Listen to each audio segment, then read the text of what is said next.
Avant de lire la parole de Dieu, nous voulons prier. Prions. Père céleste, accorde-nous de comprendre ta sainte parole selon ta divine volonté, afin que nous apprenions par elle à mettre toute notre confiance en toi seul et à la retirer de toute autre créature. De plus, que notre vieil homme avec toutes ses convoitises soit crucifié davantage chaque jour et que nous puissions nous offrir à toi comme un sacrifice vivant à la gloire de ton saint nom et à l'édification de notre prochain par notre Seigneur Jésus-Christ. Amen. Je vous invite à trouver le psaume 130.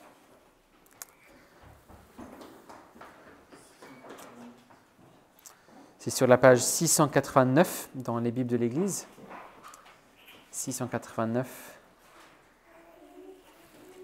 Le psaume 130. Écoutons la sainte parole de notre Dieu.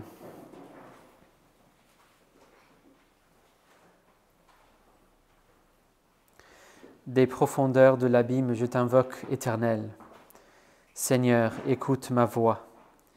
Que tes oreilles soient attentives à la voix de mes supplications. Si tu gardais le souvenir des fautes, Éternel, Seigneur, qui pourrait subsister? Mais le pardon se trouve auprès de toi, afin qu'on te craigne.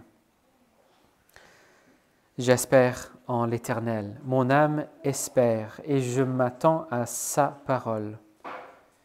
Mon âme compte sur le Seigneur, plus que les gardes ne comptent sur le matin, que les gardes ne comptent sur le matin. Israël, attends-toi à l'Éternel, car la bienveillance est auprès de l'Éternel, et la libération abonde auprès de lui. C'est lui qui libérera Israël de toutes ses fautes. L'herbe sèche, la fleur se fane, mais la parole de notre Dieu subsistera éternellement.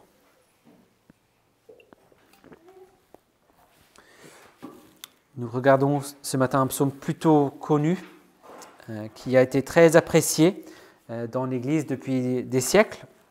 C'était un des psaumes préférés de Martin Luther. Je pense que c'est un des premiers psaumes qu'il a versifié et mis en musique. Ce psaume a été chanté aux funérailles de Martin Luther. Le psaume a été très important aussi pour le théologien anglais du XVIIe siècle, John Owen. Il a écrit un exposé de ce psaume qui fait plus de 300 pages. Et c'est tout petit aussi, donc vraiment c'est très long. Martin Luther démarre son commentaire sur ce psaume en disant, je cite, « Nous comptons ce psaume aussi parmi les psaumes plus excellents et principaux, puisqu'il expose le point principal de notre salut, c'est-à-dire notre justification et notre justice devant Dieu. » Fin de citation. Il paraît que pour Luther, c'était un des psaumes pauliniens. Non pas qu'il croyait que c'était l'apôtre Paul qui l'aurait écrit, bien sûr, mais il voyait dans le psaume un enseignement si clair et si riche sur le sujet de la justification que c'est comme si c'était écrit par Paul lui-même. Et c'est vrai que nous avons ici quelques éléments de langage aussi développés et riches que le Nouveau Testament. Par exemple, il paraît que c'est la première fois et la seule fois dans l'Ancien Testament que l'on voit le langage de rédemption et de rachat employé dans un sens spirituel. Donc l'idée d'être racheté de ses iniquités, verset 8, il rachètera Israël de toutes ses fautes ou de toutes ses iniquités. On le voit beaucoup dans le Nouveau Testament, mais c'est la première fois qu'on voit ça dans la Bible. Mais nous verrons ici qu'il ne s'agit pas simplement d'un exposé de l'Évangile ou de la justification par la foi, mais comme on pourrait peut-être s'y attendre pour un psaume, c'est une réflexion du côté, on peut dire, expérientiel de ces réalités. On voit ici des doctrines essentielles de l'Évangile qui touchent la vie d'un individu. Pas juste des doctrines, mais des doctrines qui touchent quelqu'un. Par rapport au contexte de ce psaume, nous nous trouvons dans une série de psaumes qui s'appelle les Cantiques des montées. On les a tous étudiés ensemble au tout début de la vie de notre Église, il y a 2 ans. C'est une série que les pèlerins auraient chantée pendant le voyage vers l'une des plusieurs fêtes religieuses à Jérusalem. Il y avait 3 par an. Et donc, c'était des chants qu'ils chantaient en chemin. C'était un peu l'album ou la playlist de référence pour ces longs voyages. Et ainsi, ce sont des psaumes qui nous aident à nous préparer aussi à rendre un culte ensemble. Non pas à une fête annuelle, comme sous l'Ancienne Alliance, mais la fête hebdomadaire, le dimanche, le jour du Seigneur, comme nous l'avons maintenant depuis la résurrection, mais aussi à nous préparer à vivre en tant que sacrifice vivant chaque jour aussi. La série est organisée en termes de 5 triades, 5 fois 3 psaumes, qui nous permettent de suivre les différentes étapes de ce pèlerinage. Le dernier triade, on est déjà à la fête, et donc c'est des psaumes pour la fête. Le psaume 130, c'est le psaume central de l'avant-dernière triade dans cet album de psaumes. Et donc, les pèlerins ne sont pas loin de Jérusalem maintenant, ils sont bientôt arrivés, et donc c'est le temps de se recueillir et préparer leur cœur pour le culte. Et nous voyons que l'idée de justice est très importante dans cette triade. Dans le psaume précédent, on voit la déclaration « L'Éternel est juste » dans le psaume 129, ce qui donne du réconfort dans le contexte où l'on fait face à des ennemis. Dans le psaume 129, c'est « Moi contre mes ennemis, Dieu est juste ». Et on peut savoir qu'il ne va pas tolérer les attaques contre son peuple. Voici ce que dit le commentateur Alec Mottier à ce sujet. Je cite, « C'est vrai que si le Dieu juste se rallie à son peuple, alors aucun adversaire ne prospérera. Mais si ce Dieu venait au milieu de ce peuple pour se rallier à eux, sa présence juste ne va-t-elle pas exposer et condamner leurs péchés à eux ?» Fin de citation. Donc oui, c'est super que Dieu est juste et donc contre mes ennemis, mais qu'en est-il de mes péchés devant ce Dieu juste? Voici la question que nous voyons ici. Si Dieu exerce sa justice contre mes ennemis, qu'en est-il de nous, de moi? Et c'est pourquoi nous démarrons au verset 1 avec quelqu'un qui se trouve dans les profondeurs. Ce qui pourrait avoir plusieurs sens possibles, mais le verset 3 explique assez clairement, ce n'est pas des profondeurs de souffrance, c'est vraiment des profondeurs du péché. Il s'agit ici d'un homme qui est sous la conviction du péché. Et comme j'ai indiqué tout à l'heure, ce qui suit est non seulement un exposé du contenu de l'Évangile, mais une présentation de ce qui se passe lorsque l'Évangile touche une personne véritablement, et surtout une personne qui est dans les profondeurs de la conviction du péché. Nous allons regarder 3 aspects principaux de ce psaume, mais juste avant de regarder ces 3 aspects, juste 2 choses à garder en tête, 2 choses à juste sauvegarder pendant qu'on regarde ces 3 choses. Première chose, si vous voulez un verset clé pour ce psaume, ce serait probablement le verset 4. En fait, dans cet exposé de plus de 300 pages de John Owen, il a consacré à peu près les 3/4 au verset 4. Seulement le verset 4. Donc voici vraiment un verset clé pour comprendre le psaume. Deuxième chose, plutôt une question à garder, à retourner dans vos têtes. Pourquoi les versets 5 et 6 sont-ils là? Pourquoi les versets 5 et 6 sont-ils là? Pourquoi ne pourrions-nous pas tout simplement passer directement du verset 4 au verset 7? On pourrait le faire, mais pourquoi le psalmiste ne passe pas directement du verset 4 au verset 7?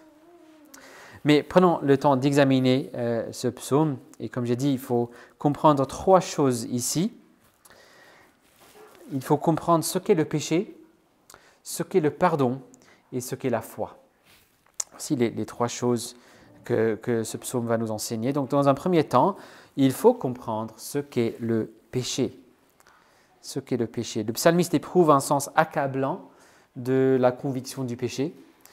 C'est comme s'il est dans un abîme ou au fond de l'océan. Il s'est rendu compte du sérieux de son péché. Et c'est une bonne chose. Le père d'Église Augustin commente « Celui qui ne crie pas depuis les profondeurs est vraiment très profond. S'il est vraiment si loin dans le péché qu'on ne crie même pas, c'est grave. » Donc c'est une bonne chose, il crie, il voit son péché. Il voit ici qu'il comprend vraiment ce qu'est le péché. Il est tout à fait possible d'avoir le sentiment d'être accablé par son péché sans comprendre ce qu'est le péché. Et c'est lorsqu'on se rend compte des conséquences du péché et que l'on regrette le bazar qu'on a causé pour nous-mêmes et pour les autres. Mais le psalmiste a compris clairement de quoi il s'agit. Ce n'est pas simplement qu'il a créé du bazar pour des autres ou pour sa propre vie. Verset 3, « Si tu te souvenais des iniquités éternelles, Seigneur, qui pourrait subsister ou qui pourrait se tenir devant toi ?»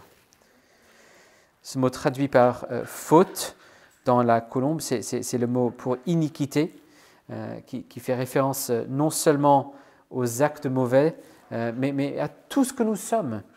Nous sommes tordus. Et si l'Éternel gardait le souvenir de tout ce qui ne va pas en moi, toutes les manières dans lesquelles ça s'est manifesté, personne ne pourrait se tenir devant lui. Le psalmiste a compris la sainteté éclatante de l'Éternel. Il a compris que le cœur du problème du péché, c'est le fait que c'est contre Dieu. Il s'est rendu compte qu'il a offensé son saint Créateur. Il n'a pas brisé sa réputation, c'est pas qu'il a brisé, on ne sait pas, il a sûrement offensé des gens, mais principalement, il a offensé son maître souverain. Il a offensé constamment celui qu'il a créé et qui soutient chaque souffle à chaque instant. Comment aurait-il pu vivre d'une manière si horrible ? Il a souvent été remarqué dans le psaume 51 où David confesse son péché devant Dieu après l'affaire où il a pris la femme d'Uri, un des chefs de son armée, et puis il a fait en sorte qu'Uri meure dans la guerre. On a remarqué que c'est peut-être étrange que David dit « C'est contre toi et toi seul que j'ai péché ». On peut difficilement trouver quelqu'un contre qui David n'a pas péché. Son épouse, ses enfants, Uri, Bathséba, ses armées, la nation d'Israël, tout le monde. Il a péché contre tout le monde et pourtant il a reconnu qu'en fin de compte, le vrai problème, c'est que c'est contre Dieu qu'il a péché. Et cet aspect-là est le plus important. Si bien qu'il puisse dire « c'est contre toi et toi seul que j'ai péché ». Il faut comprendre donc ce qu'est le péché. Et puis dans un deuxième temps, nous voyons qu'il faut comprendre ce qu'est le pardon. Il faut comprendre ce qu'est le pardon. Verset 4, « Le pardon se trouve auprès de toi afin qu'on te craigne ». Plusieurs commentateurs notent que probablement il ne s'agit pas tout simplement du pardon dans un sens général, tu me pardonnes, mais c'est le pardon se trouve auprès de toi. Le pardon, la définition même du pardon, l'origine du concept du pardon se trouve auprès de toi. En fait, dans la traduction grecque de l'Ancien Testament, la Septante, le verset 4 dit « La propitiation se trouve auprès de toi ». Le sacrifice d'expiation qui rend possible le pardon. Tu fais le nécessaire pour le pardon. Mais le psalmiste a bien compris que le pardon que propose l'Éternel est tout simplement époustouflant. Et ce pardon mène à la crainte de l'Éternel. Les commentateurs voient souvent en cette phrase un raccourci pour tout ce qui relève de l'obéissance et du service de Dieu. Comment décrire toute une vie de service de Dieu ? La crainte de Dieu. Me voici dans l'abîme, dit le psalmiste, parce que je t'ai offensé. Mais si tu trouvais un moyen de me pardonner tout ça, alors ce serait complètement bluffant. Comment ne pas te donner tout ce que je suis et faire tout ce que tu veux ? Comment ne pas me tenir devant toi bouche bée ? Et notez donc que le pardon produit un véritable changement. Lorsque l'on saisit la bonne nouvelle du pardon, le psalmiste sait que cela va produire une transformation dans sa vie. en commençant par une posture de crainte, mais aussi toute l'obéissance qu'il doit, la repentance, la transformation qui en découle. Il sait que la grâce de Dieu est vraiment puissante pour me changer, parce que le pardon produit en moi la crainte. Le psalmiste comprend clairement que le pardon n'est pas rien. Ses péchés, ses iniquités sont vraiment sérieux. Ce n'est pas rien de pardonner tout ce qu'il a fait. Et il comprend aussi le but ou la fin du pardon. Ce n'est pas le pardon se trouve auprès de toi afin qu'on puisse arrêter de te craindre, ou pour que j'ai une assurance tout risque, ou afin que tu nous laisses tranquilles. Il a compris que le cœur du problème, c'est la communion brisée avec Dieu. La pire des conséquences de mon péché, c'est qu'il m'éloigne de Dieu. Et ce n'est que lorsque je comprends cela que je peux comprendre ce qu'est le pardon. Ce psalmiste a donc compris le sens et la gravité de son péché. Il a compris la bonne nouvelle qu'il y a un pardon proposé par Dieu, une solution. Il a compris qu'il y a une propitiation qui est offerte, un sacrifice promis qui prendrait sa place. Il a compris qu'un tel pardon est la seule chose qui puisse produire une vie de crainte, de piété et de service. Le pasteur de l'église que je fréquentais quand j'étais étudiant, il y a 20 ans, il disait parfois que s'il devait résumer la Bible en un seul mot, il choisirait le premier mot de Romains 11, 33. S'il devait résumer en trois mots, il aurait dit « Voici votre Dieu ». Mais s'il devait résumer en un seul mot, c'est le premier mot de Romains 11, 33. Quel est ce premier mot ? C'est le mot « ô ». Ô profondeur de la richesse, de la sagesse et de la connaissance de Dieu, que ses jugements sont insondables et ses voies incompréhensibles. Ô, le pardon se trouve auprès de toi afin qu'on te craigne. Donc le psalmiste a tout compris, il a compris l'évangile. Il comprend le péché et le pardon. Il croit l'évangile. Donc, on peut passer à une remarque de conclusion, non ? On peut passer tout de suite peut-être une exhortation pour toute l'Église, tout le peuple, de croire en Dieu, de mettre son espérance dans ses promesses, peut-être. C'est peut-être ce à quoi on pourrait s'attendre. Et en fait, c'est ce qu'on a à la fin du psaume. Mais pourtant, on a les versets 5 à 6 à traverser avant d'arriver au verset 7 et 8. Et donc, dans un troisième temps, il faut comprendre ce qu'est la foi. Il faut comprendre ce qu'est la foi. Pourquoi passer du verset 4, non pas à une exhortation à la foi, mais à une discussion de ce temps d'attente ardente dans les versets 5 et 6 ? Justement, parce qu'il a compris le sens du pardon. Cette idée d'effectuer une réconciliation et d'établir la paix avec Dieu. Et pourtant, l'abîme est profond. Et ça peut prendre du temps pour guérir. Il peut y avoir un temps d'attente entre le moment où je dis « Oui, je crois cette bonne nouvelle, je crois en Jésus-Christ, je dépends de son sacrifice » et le moment où je ressens véritablement cette paix de l'Évangile et je sens que je suis vraiment en communion avec Dieu. C'est possible, bien sûr, pour quelqu'un de sentir que le fardeau de ses péchés est parti et d'entendre la bonne nouvelle, d'abord de sentir le fardeau, d'entendre la bonne nouvelle de Jésus-Christ, le sacrifice, la résurrection et notre résurrection avec lui, de croire en Jésus et de sentir immédiatement que le fardeau disparaît. C'est possible. Ça arrive à certains gens.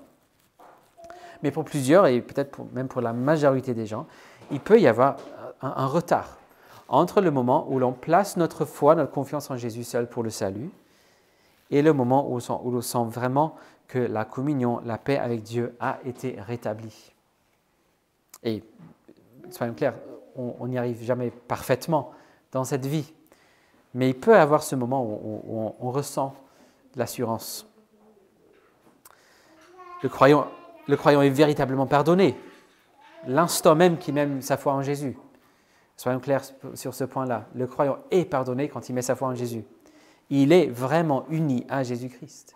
Et ainsi, il a Jésus-Christ et il a tous ses bienfaits. Il est justifié, il est sanctifié, il est adopté dans la famille de Dieu. Mais il n'a peut-être pas encore, dans le langage de John Owen dans son exposé, le sens réconfortant de ce pardon. Il n'a pas le sens réconfortant du pardon. Il est pardonné, sauvé, il n'a pas le sens réconfortant du salut. Et c'est alors qu'on a besoin des versets 5 et 6. C'est pour ça qu'ils sont là. Ces versets nous aident justement à clarifier et à approfondir notre compréhension de ce qu'est la foi. Le croyant qui a entendu, a cru la bonne nouvelle du pardon de Dieu en Jésus-Christ, mais qui n'a pas encore son sens réconfortant, doit tout simplement attendre et espérer. Attendre l'Éternel. Je n'ai pas à faire autre chose, simplement attendre. John Owen suggère 3 éléments qui expliquent cette attente. Je cite, « Cette attente, telle qu'elle nous est recommandée ici et ailleurs, comprend ces 3 choses. D'abord, la tranquillité, par opposition à la précipitation et au tumulte d'esprit. La diligence, par opposition à la paresse spirituelle, au découragement et à la négligence des moyens. Et troisièmement, l'espoir, par opposition au désespoir, à la méfiance et à d'autres agissements immédiats de l'incrédulité. » Fin de citation. C'est très long, mais tranquillité, diligence, espoir. Tranquillité, je n'ai pas à performer des sacrifices, des rites, quoi que ce soit, pour que ce sens réconfortant du pardon et surtout cette communion consciente avec Dieu vienne enfin. Je n'ai pas à ajouter d'autres choses à faire. Diligence, je continue, j'attends, j'espère, je compte sur lui, je lui fais confiance. Tout comme un garde de nuit peut être sûr que le matin arrivera, je peux être sûr que mon cœur va finir par sentir l'immense joie de mon salut. Je ne perds pas espoir. Et je persévère. Même si j'arrive au bout de mes limites, j'attends. Dans la langue originale, au verset 6, le style change un peu. On n'a plus les verbes. C'est presque comme le psalmiste perd son énergie. Donc les versets 5 et 6, si on cherchait à donner une traduction peut-être un peu plus littérale, « J'espère en l'Éternel. Mon âme espère et je m'attends à sa parole. Mon âme sur le Seigneur, plus que les gardes sur le matin. » Les gardes sur le matin. Et puis, espoir. Dans le verset 5, on a 2 verbes utilisés, mais ce sont des synonymes. Et les 2 veulent dire attendre avec confiance. Attendre avec confiance. Mais aussi notez qu'on a une sorte de parallélisme au verset 5. Dans les psaumes, on a souvent 2 lignes qui vont ensemble et les 2 vont nous aider à comprendre l'autre. L'une nous aide à comprendre l'autre. Parfois, c'est A et une autre façon de dire, c'est B. Parfois, c'est A et de plus B. Mais ici, on a ce parallélisme qui explique ce que c'est. La deuxième ligne explique la première.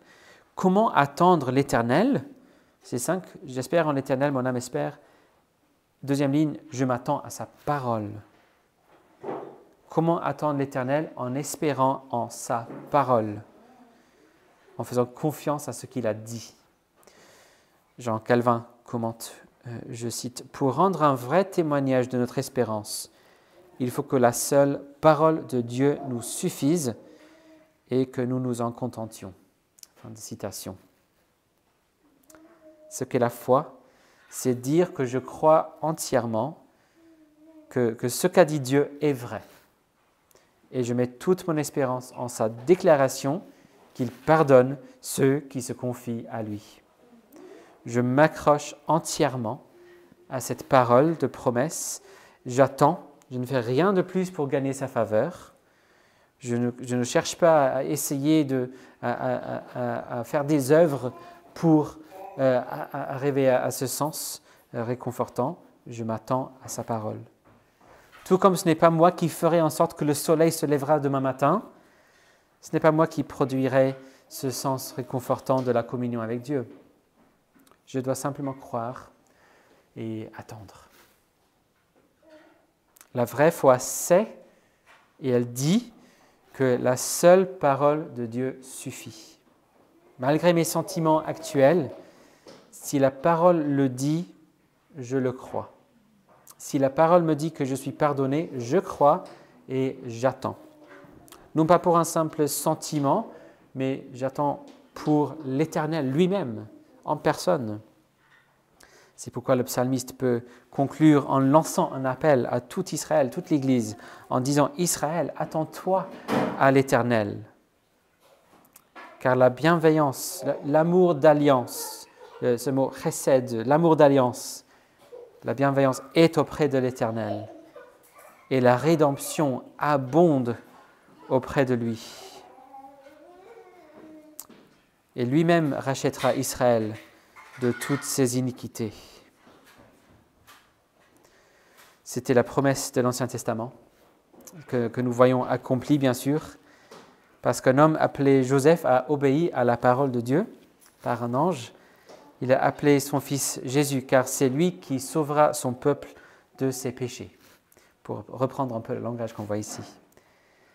Et plus tard, l'apôtre Paul écrit à Tite « La grâce de Dieu, source de salut pour tous les hommes, a été manifestée. Elle nous enseigne à renoncer à l'impiété, au désir de ce monde et à vivre dans le siècle présent d'une manière sensée, juste et pieuse en attendant la bienheureuse espérance et la manifestation de la gloire de notre grand Dieu et Sauveur, le Christ Jésus. Il s'est donné lui-même pour nous, afin de nous racheter de toute iniquité et de se faire un peuple qui lui appartienne, purifié par lui et zélé pour les œuvres bonnes. Dans tout cela, alors, nous devons apprendre que l'Évangile nous transforme et nous prépare à louer le Seigneur, non seulement en nous instruisant par rapport au pardon en Jésus-Christ, mais aussi en nous appelant à espérer en Dieu, avec assurance, mais avec patience aussi. L'Évangile nous transforme et nous prépare à louer le Seigneur, non seulement en nous instruisant par rapport au pardon en Jésus-Christ, mais aussi en nous appelant à espérer en Dieu avec assurance et patience. John Owen a expliqué que ce qui l'a inspiré à prêcher et à écrire l'exposé si riche de ce psaume, il a expliqué à un jeune homme qu'il appelle Monsieur Davis. Dans le langage des puritains, c'était un jeune homme qui avait des impressions religieuses. Ils utilisent cette expression de quelqu'un qui s'intéresse peu à la foi, qui commence à prendre au sérieux. Et il s'intéresse à la Bible, mais on ne pourrait pas forcément dire encore s'il est sauvé ou pas. Et dans la préface du rédacteur de l'exposé, il raconte l'histoire de John Owen qui discute avec ce jeune Monsieur Davis. Il dit « Jeune homme, de quelle manière pensez-vous aller à Dieu ?»« Par le médiateur, monsieur, répondit Monsieur Davis. « C'est facile à dire, répondit le docteur. Mais je vous assure que c'est autre chose d'aller à Dieu par le médiateur, que beaucoup de ceux qui utilisent cette expression ne le pensent. J'ai moi-même prêché le Christ pendant quelques années, alors que je n'avais qu'une connaissance expérientielle très limitée, voire inexistante, de l'accès à Dieu par Christ, jusqu'à ce qu'il plaise au Seigneur de me toucher avec une grande affliction, par laquelle je me suis trouvé au bord de la tombe, et sous laquelle mon âme était oppressée par des horreurs et des ténèbres, mais Dieu m'a fait la grâce de soulager mon esprit par une application puissante du psaume 130, verset 4. Mais le pardon se trouve auprès de toi, afin qu'on te craigne. D'où j'ai reçu une instruction spéciale, la paix et le réconfort pour m'approcher de Dieu par le médiateur, et j'ai prêché sur ce sujet immédiatement après mon rétablissement. » Fin de citation. Ce psaume nous aide à identifier plusieurs dangers potentiels, mais probablement des dangers principaux seraient d'un côté, d'avoir une théologie bien cadrée, orthodoxe, réformée même, et même de la prêcher, sans expérimenter ce que nous savons. Peut-être en oubliant le sérieux de notre péché et la grandeur du pardon. Peut-être en oubliant le but de l'Évangile, de nous réconcilier à Dieu, non pas d'un point de vue administratif, officiel, mais réellement. Peut-être en oubliant la puissance de Dieu qui, par cet Évangile, transforme et sanctifie. Et si c'est le cas, ce psaume propose un remède clair et simple. Revenons au sens et au sérieux de notre péché et notre iniquité. Revenons à la merveille du pardon en Jésus-Christ. Revenons à la crainte de ce Dieu qui pardonne. Recherchons ardemment la paix et la communion joyeuse avec lui. Le danger de l'autre côté serait d'avoir cette bonne doctrine et de désirer ardemment cette communion riche et bénie avec le Seigneur, mais de penser que si je ne ressens rien, il y a forcément quelque chose que j'ai raté. La promesse du pardon ne suffit pas. Je dois faire quelque chose de plus. Ou peut-être je ne suis simplement pas vraiment pardonné. Il ne m'a pas vraiment sauvé. Il ne m'a pas choisi. C'est trop tard pour moi. Mais ce psaume nous aide aussi par rapport à cela. Le pardon se trouve véritablement auprès de lui. Ce qui nous reste faire, ce n'est pas d'évaluer ce qui se passe selon nos sentiments, mais de savoir que la seule parole de l'Éternel suffit. Il m'a donné cette promesse. Ce que j'ai à faire, c'est simplement croire tranquillement et attendre, espérer, persévérer.